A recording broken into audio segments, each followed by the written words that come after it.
Esse capítulo tem uma certa similaridade nas pessoas que são mencionadas aqui, porque todas elas têm uma intenção, todas elas têm um objetivo, e essa intenção, esse objetivo não está em consonância com o Senhor, com os pensamentos do Senhor.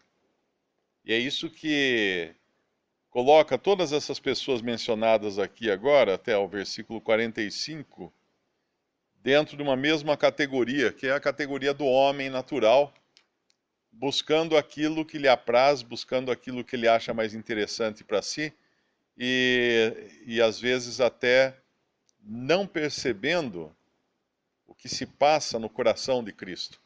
Começa lá com os fariseus perguntando no versículo 2 se é lícito ao homem repudiar sua mulher, obviamente por causa de um desejo que eles deviam ter no coração. Passa depois pelo jovem rico, quando ele não segue o Senhor Jesus porque ele tinha muitas riquezas, ele não quer abrir mão das riquezas, e o Senhor, quando fala no final do versículo 23, quão dificilmente entrarão no reino de Deus os que têm riquezas. Aí os discípulos se admiram e perguntam porque eles se admiraram, porque no judaísmo os que tinham riqueza eram abençoados por Deus. E agora era uma inversão de coisas aqui, quer dizer então que não podia ter riquezas, mas o Senhor deixa claro no versículo seguinte que não era disso que ele estava falando. Não era o possuir a riqueza, mas o confiar na riqueza, que é o versículo 24. E os discípulos admiraram destas suas palavras, mas Jesus, tornando a falar, disse-lhes: Filhos, quão difícil é para os que confiam nas riquezas entrar no reino de Deus. Por quê? Se ele tem a confiança nas riquezas, ele não tem a confiança em Deus. É a mesma coisa aquele versículo que a gente às vezes erroneamente cita, que diz que o dinheiro é a raiz de todos os males, quando o versículo, na verdade, diz que o amor ao dinheiro é a raiz de todos os males. Então é a intenção do coração do homem que é colocada em xeque aqui, tanto no caso dos que perguntam se era lícito repudiar a esposa, como no caso aqui do rico, dos que querem confiar nas riquezas. Depois o Senhor vai dizer a eles obviamente esperavam alguma recompensa pelo fato de seguir o Senhor Jesus. E aqui a gente vê mais uma vez o coração, os objetivos do coração. No versículo 28, e Pedro começou a dizer-lhes: Eis que nós tudo deixamos e te seguimos. Mas o Senhor vai mostrar para eles que ninguém há que tenha deixado casa, ou irmãos, ou irmãs, ou pai, ou mãe, ou mulher, ou filhos, ou campos, por amor de mim e do Evangelho, que não receba 100 vezes tanto, já nesse tempo, em casas, irmãos, irmãs e mães, e filhos e campos com perseguições, e no século futuro a vida eterna. O Senhor dá a eles uma resposta que é muito superior ao pensamento deles. Eu tenho certeza que aqui, cada um que se converteu, na verdade, pode até ter perdido amigos, às vezes ter perdido parentes que os rejeitaram, mas conquistaram 100 vezes mais irmãos, irmãs, pais, mães, casas. Qualquer um aqui que viaje para qualquer lugar do mundo onde tem irmãos que tem algum contato, vai encontrar um lugar para pousar, vai encontrar uma pousada segura. E isso não teria se não fosse um salvo por Cristo. Depois, no caminho, no versículo 32 em diante, o Senhor revela para eles em detalhes o que vai acontecer. E muito em breve isso. Versículo 33, eis que nós subimos a Jerusalém, e o Filho do Homem será entregue aos príncipes dos sacerdotes e aos escribas, e os condenarão à morte, e entregarão aos gentios, escarnecerão, açoitarão, cuspirão nele, o matarão, e ao terceiro dia ressuscitará. E agora o que acontece? Vem Tiago e João, vem a ele e diz: Mestre, que triste isso que vai acontecer, nós estamos entristecidos, nós vamos ficar muito apurados com isso? Não. Eles pedem o seguinte no versículo 37. O Senhor pergunta: eles pedem, mestre, no versículo 35, quereríamos que nos fizesse o que pedirmos. E ele lhes disse, que quereis que vos faça? E eles lhe disseram, concede-nos que na tua glória nos assentemos um à tua direita e outro à tua esquerda. Eles não entenderam nada do que o Senhor estava dizendo a eles. Eles esperavam, obviamente, como todo israelita, como todo judeu, um Cristo, um Messias em poder para reinar, estabelecer seu reino aqui na terra, mas o Senhor falou para ele algo aqui que parece ter entrado por um ouvido, saído pelo outro, porque eles não entenderam, eles não entendiam ainda como podia ser aquilo. Eles só pegaram a parte do reino que eles tinham gravado na cabeça, e eles já entram nesse assunto e querem saber qual o quinhão deles no reino. Então, tudo isso, e o Senhor, lá no Salmo 69, o Senhor fala, procurei por consoladores e não os achei. Ele procurou até mesmo entre os seus, entre os que caminhavam com ele, e não tinha, eles não estavam entendendo, eles não estavam sofrendo com ele aquela rejeição que ele estava sofrendo. E o Senhor vai dizer para eles que eles vão beber o cálice e vão ser batizados com esse batismo. Só que eles não sabem aqui na hora o que isso vai significar para eles. Eles iriam realmente passar pela morte, eles iam passar por suplícios, por torturas, por aflições. Eles iam se identificar, sim, com Cristo aqui na terra, de uma maneira muito dolorida. Mas nesse momento nada disso passa pela cabeça deles. Eles só pensam na glória e numa posição elevada, e assim é o homem. Lá aqueles querem trocar de esposa, repudiar uma, pegar outra, depois os outros querem saber o que eles vão ganhar por ter seguido a Cristo, e esses agora querem também saber que poder eles terão no século futuro. Passado, quando a gente estava lendo esse trecho aqui de versículo 19, 20 e 21, né? O Senhor, 21 fala, Jesus olhando para ele o amou e disse, falta-te uma coisa. Eu fiquei pensando nesse por que ele o amou? Qual que é o motivo desse amor, né? E o que acontece aqui é que Jesus, ele era Deus, né? Ele é Deus em carne, Filho, né? Representado, né? E ele nesse momento aqui, ele estava olhando o que a carne estava fazendo, historicamente o que esse jovem rico, ele na ignorância dele, ele estava tentando mostrar externamente, né, o que ele tinha esforçado para fazer e queria mostrar isso para o Senhor Jesus, provando que ele estava seguindo todos os preceitos, né? E o que o Senhor Jesus faz aqui nada mais é do que olhar para essa pessoa como Deus em carne, entendendo exatamente o que a outra pessoa, o que esse jovem rico estava querendo dizer. Ou seja, na carne dele, ele conseguia enxergar o limite aonde a carne, mesmo com seus esforços, ela estava querendo, de alguma forma, mostrar para Deus que ela estava lá. Que ela estava querendo fazer a vontade de Deus. De uma forma errada, lógico. E o que o Senhor Jesus ama aqui é justamente essa disposição, enxergando esse esforço da carne de tentar fazer alguma coisa para Ele, mas sem efeito. Então não dá para brigar com. Então o que ele faz aqui nada mais é do que isso, ele enxergar na pessoa o esforço da carne em tentar fazer alguma coisa para Deus e amar essa pessoa pelo que ela fez. mas mesmo assim sabendo que ela não, desse momento em diante, isso não teria mais valor. Por mais esforço que ele fizesse, agora são outras coisas, né? Outras coisas teriam valor para o Senhor Jesus. E eu estava pensando lá em Gênesis, né? Quando Caim leva a oferta dele para Deus, e aí no versículo,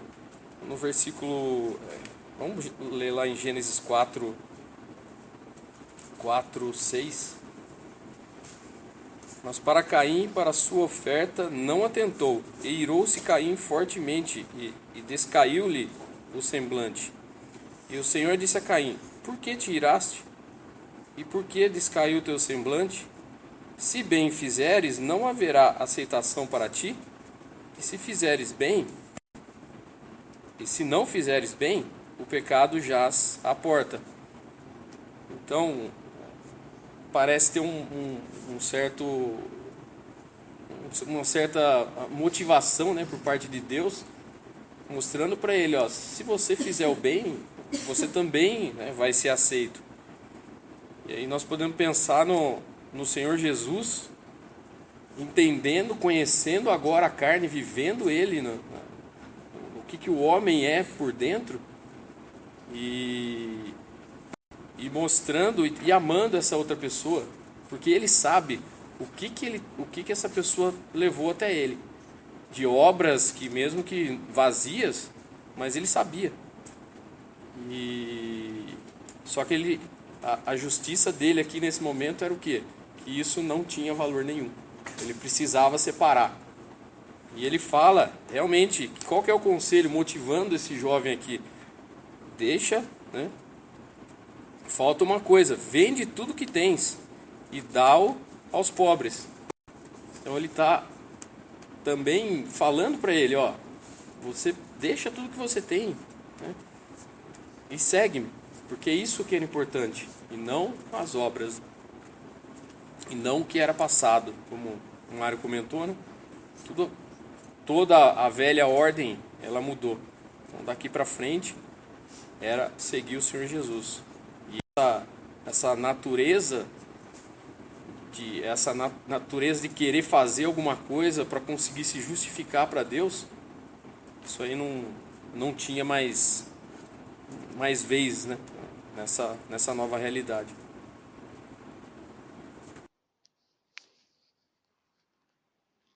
Em todos esses casos aqui, o Senhor responde com uma resposta de despojamento. No caso dos meninos, que eles não queriam deixar que viesse até o Senhor, o Senhor fala que tinha que ser como um menino para entrar no reino de Deus, ou seja, se despojar de toda a sua capacidade adulta para ser como um menino. Eles não poderiam confiar na própria energia e sabedoria humana e confiança do homem, poder do homem, nada que fosse da idade adulta, mas sim as coisas mais simples, e serem despojados de tudo para ficarem como meninos. Esse rico, o Senhor convida ele a se despojar daquilo em que ele colocava sua confiança, que eram suas riquezas, para poder seguir o Senhor Jesus. Depois, esse último caso aqui, no final, o Senhor vai ter que chamar a atenção dos 12, porque apesar de serem dois que foram pedir, foi Tiago e João, que foram pedir um lugar à direita e outro à esquerda do Senhor, os outros, os 10, no versículo 41, tendo ouvido isto, começaram a indignar-se contra Tiago e João. Por quê? Porque eles acharam que era impróprio pedir esse lugar, não era o momento certo para isso. Não, porque eles queriam ter. Na verdade, esse é o coração do homem. Eles queriam ter esse lugar. Muitas vezes, aquilo que uma pessoa critica na outra é aquilo que ela própria deseja ter ou ser. E aí que ela faz toda aquela crítica porque se sente passada para trás.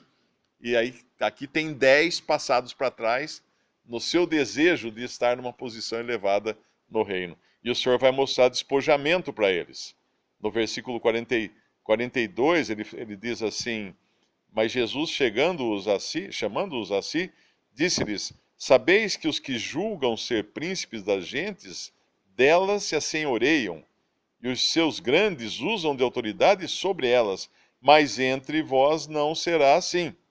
Antes, qualquer que entre vós quiser ser grande, será vosso serviçal. E qualquer que dentre vós quiser ser o primeiro, será servo de todos. Porque o Filho do Homem também não veio para ser servido, mas para servir e dar a sua vida em resgate de muitos. Aí ele conecta esse versículo 45 com aquela revelação que ele fez no 33 e no 34, quando ele fala da sua morte. Ou seja, aquele que sendo rico se fez pobre por amor de nós. Como fala lá em Coríntios, aquele que deixou os mais altos céus, né, sendo em forma de Deus, não os julgou como usurpação ser igual a Deus, mas a si mesmo se humilhou, e vindo em forma de homem, em forma de carne, em semelhança de homem, assumindo a forma de servo, e foi até a morte e morte de cruz. Ou seja, maior despojamento do que esse não existe, chegar até a morte.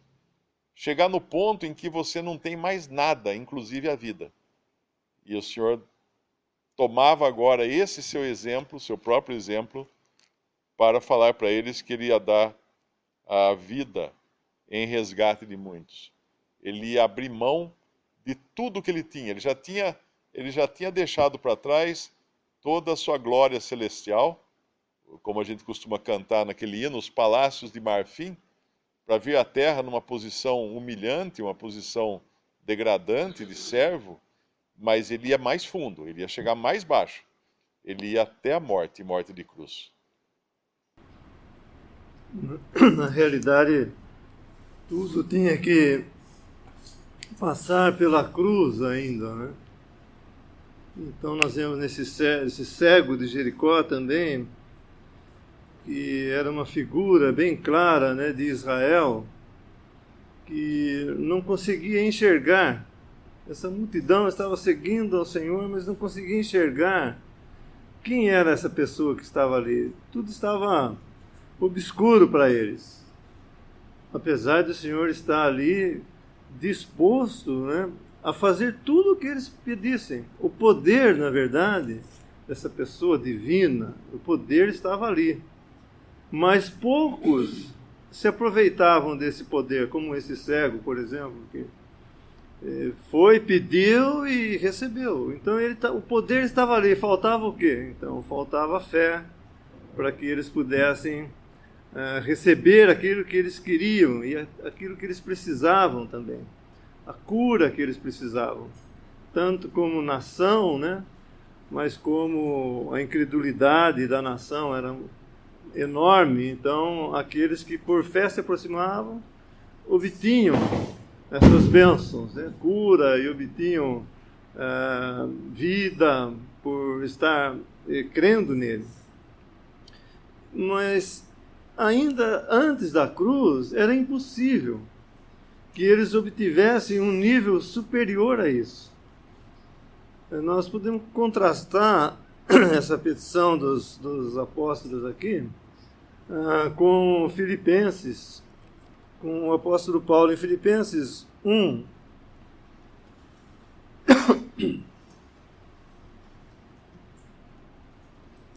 No versículo 19, Filipenses 1, 19.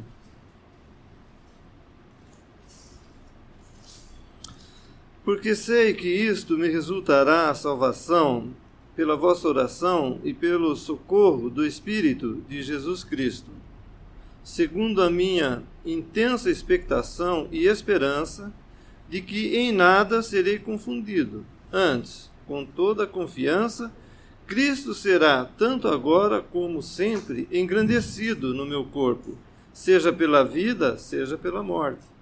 Porque para mim o viver é Cristo, e o morrer é ganho. Mas se eu viver na carne me der fruto da minha obra, não sei então o que devo escolher. mas de ambos os lados estou em aperto, tendo desejo de partir e estar com Cristo, porque isto é ainda muito melhor. Mas julgo mais necessário, por amor de vós, ficar na carne, e tendo essa confiança, sei que ficarei e permanecerei com todos vós, para proveito vosso e gozo da fé, para que a vossa glória abunde por mim em Cristo Jesus, pela minha nova ida a vós. O viver de Paulo, né, era Cristo, e a pessoa dele, como nós vemos também nos capítulos seguintes de Filipenses, a pessoa de Cristo era tudo para ele. Ele não fala em bênçãos materiais, ele não fala em bênçãos, riquezas celestiais, dons, nada, ele fala da pessoa de Cristo. Então, está em grande contraste, né, com o que nós estamos lendo nesse capítulo de Marcos, que eles pensavam em si, eles pensavam em ter aquilo imediatamente, ter essas bênçãos imediatamente, mas não muito, né, até muito pouco, pensavam na pessoa de Cristo mesmo. Mesmo falando que eles gostariam de estar um à sua direita, outro à sua esquerda, o Senhor, discernindo os seus pensamentos, fala do domínio das gentes.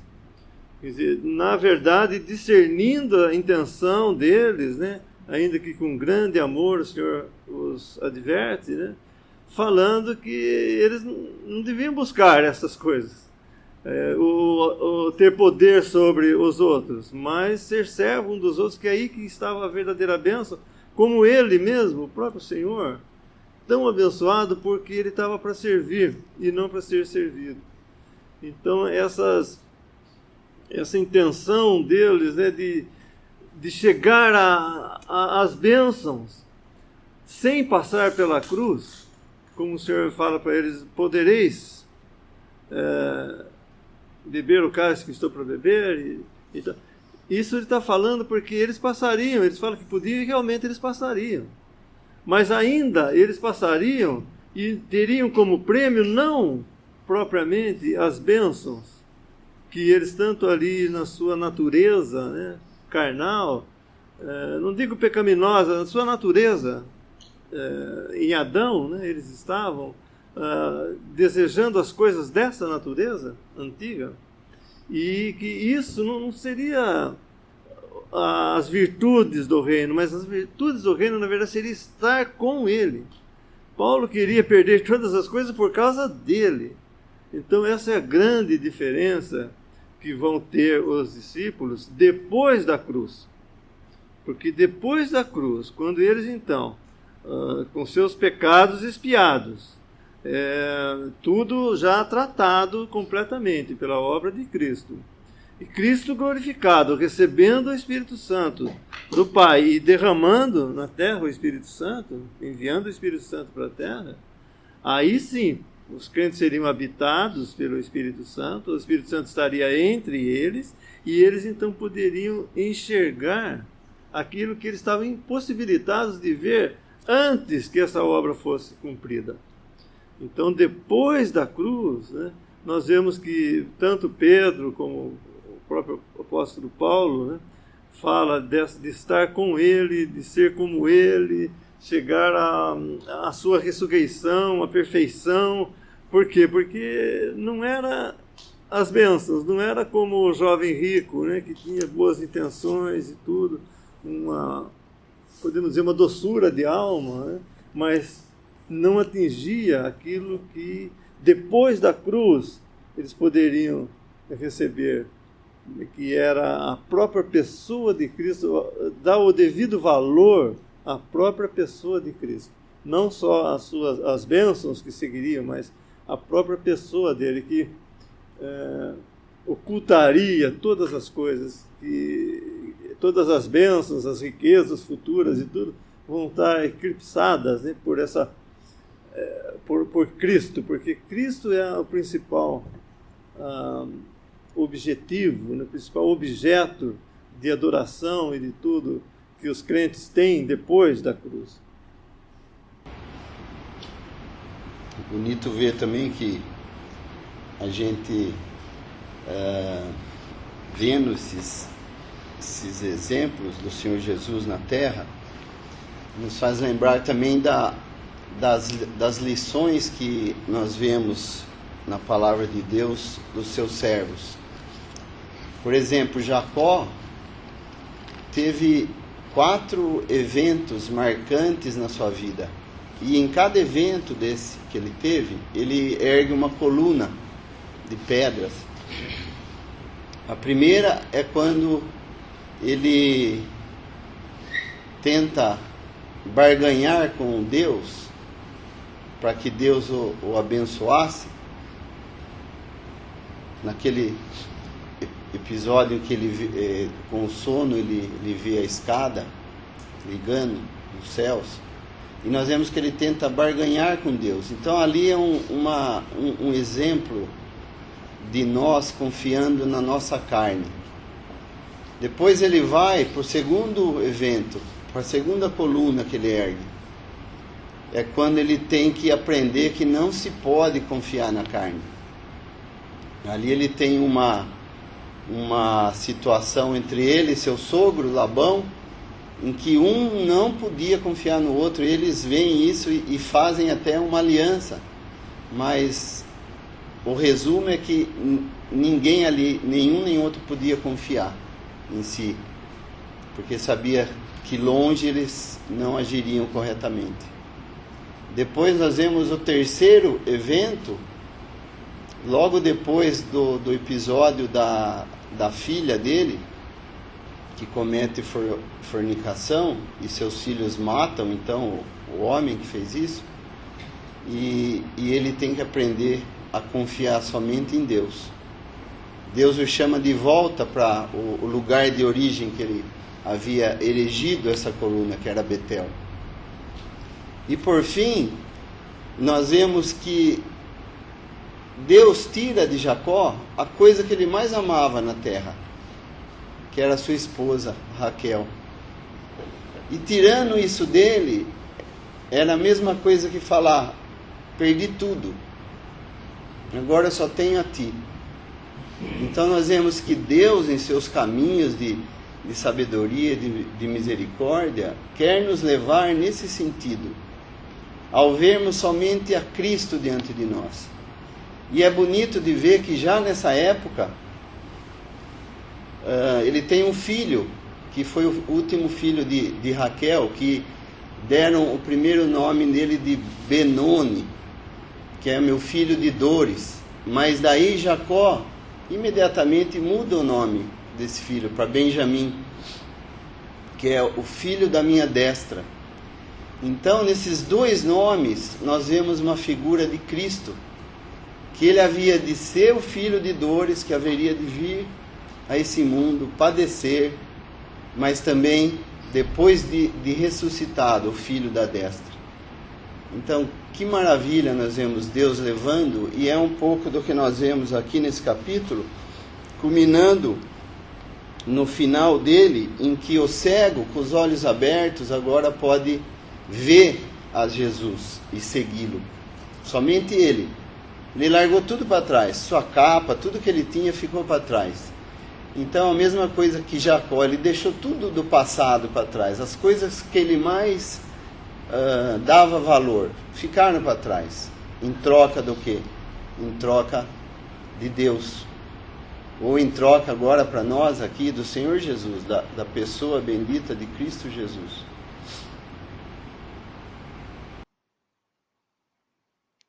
O último versículo 52 do capítulo 10 de Marcos é bem significativo, porque ele tem uma ordem aqui: fé, salvação e visão.